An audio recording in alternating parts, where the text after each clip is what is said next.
Today, you are going to learn why cops will stand by and watch rioters while they burn down buildings and cause havoc during these demonstrations when they turn from protests to riots. So let's jump right into it. So as an almost 20-year police veteran now, I have unfortunately learned how politics actually drive day-to-day policing. Whether you work for a sheriff's department or whether you work for a city police department, unfortunately, politics does drive policing. And another huge thing that I've learned is that police departments are different from area to area.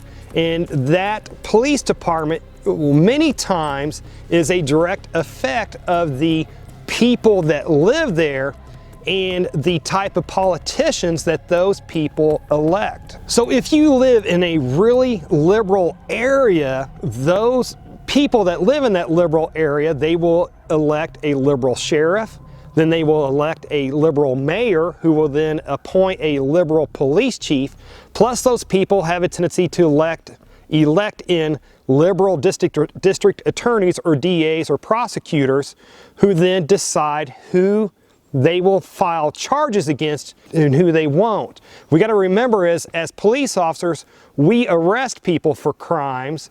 We basically give a suggestion of what crimes we think they should be charged with, and then the prosecutor or the DA, whatever they call it in your area, has that final decision of what they actually charge that person with. So let's say I arrest somebody for battery, maybe this person punched somebody else, and I arrest that person, I charge them with battery. Once that person goes to jail, the DA decides if that battery charge will stick or doesn't stick. So in these liberal cities where they have a liberal DA or prosecutor, even if a cop arrests rioters, then more than likely that liberal DA or prosecutor drops the charges against those rioters, which then means that the rioters get released from jail and then get off scot-free. Now, if you notice that many of these destructive riots where businesses were being burnt down and stuff like that, you will probably notice that not too many of them have been happening in more conservative cities. And that's because in those areas, those elected conservative DAs or prosecutors will actually charge those rioters. You will notice that usually these riots usually happen in the more liberal cities where the DAs and the prosecutors there don't file the charges where they get released from jail. So let's get back to why you will see news story after news story a lot of times showing cops watching riots happen and not doing anything to intervene. And that is because, you know, first of all, the cops will get the order to stand down, but that order is not the only reason why they do stand down, and I will get into this because this is huge that many people don't realize or understand. You have to realize that when these cops are working these riots and they are told to stand down and told not to get physical with these rioters and not to arrest them, that many cops don't like that order to stand down. But the cops also realize that if they don't stand down, that it could mean their freedom and their job and everything else. So if a cop decides to buck that decision, if he says, you know what, heck with it, I don't care what the elected officials say, I'm going to start knocking heads at these rioters and taking care of business, the cop understands that in these liberal cities, that if he does buck it and he does start taking care of business, that every rioter that he has to use force against to effect that arrest and takes that rioter to jail, he understands, he knows that that liberal elected DA or prosecutor will not file charges against that rioter, and of course then that rioter immediately gets released from jail then, but he also knows that that DA will probably file charges against the police officer for whatever force that he used against that rioter or rioters that he arrested. So that cop knows that if he does buck it, that he does buck what the prosecutor and the mayor said, He knows that nothing's going to happen to the rioter, but that he, the cop, will probably end up in jail.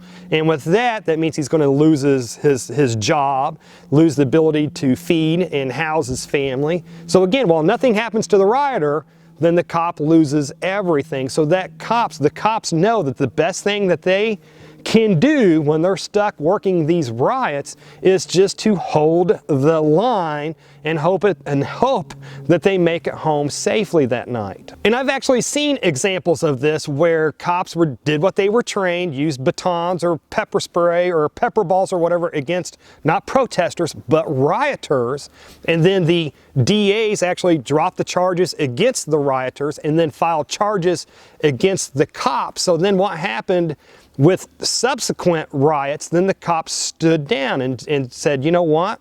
I'm not doing nothing. I'm holding the line here. I'm just going to try to make it home safely. And folks, I can tell you this, the majority of the good cops in these big liberal cities, when they're being told to stand down and when the DA is not charging the protesters, but willing to press charges against the cops in a heartbeat, the majority of these good cops, I can guarantee you this, they are looking to get out of there. They're either looking to go into a whole different line of work, or many of them are trying to what's called lateral process to different police departments that actually won't treat them that way, that will actually enforce the law. And what's going to happen is in these liberal cities where they do this at, and these good cops leave, and then the ones that can't leave just hide while they're on duty so they don't end up being all over every front page newspaper across the nation. When this happens, this is going to progress to these cities just getting worse and worse and more violent. The other thing you need to remember too is in these cities where these liberal prosecutors are more apt to charge good people but let violent people and let protesters go scot-free, they also don't like people that protect themselves against violent criminals with guns. So if you live in one of these cities, again, I always highly suggest this in almost every video of mine, is that you need to belong to a legal self-defense association like the USCCA, because when one of these liberal, even if your state law allows you to use deadly force to protect yourself, a liberal prosecutor or DA will try to twist the law so that he can still charge you. Think of like the McCloskeys in Missouri, I think it was. They just don't like people that protect themselves with guns. So even if you are within state law, one of those liberal prosecutors will try to twist the law so that they can charge you. And that's where belonging to a legal self-defense association like the USCCA will save your butt. If you get arrested, they will pay your bond.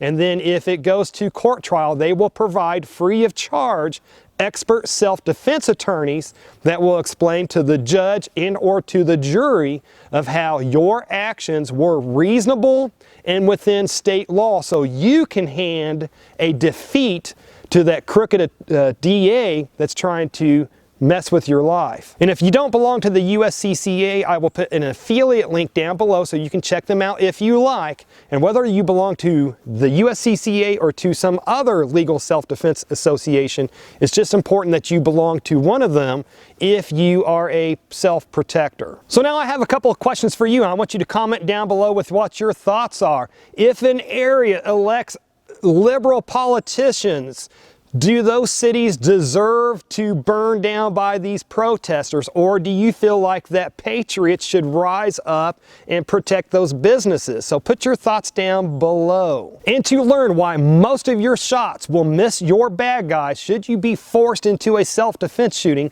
then click on the video that should be appearing on the screen just about now to learn that powerful information. Hey folks, that is enough internet for today. It is time to go train. Folks, if you made it this far, hey, thank you very much for watching, and I pray that you have a good night.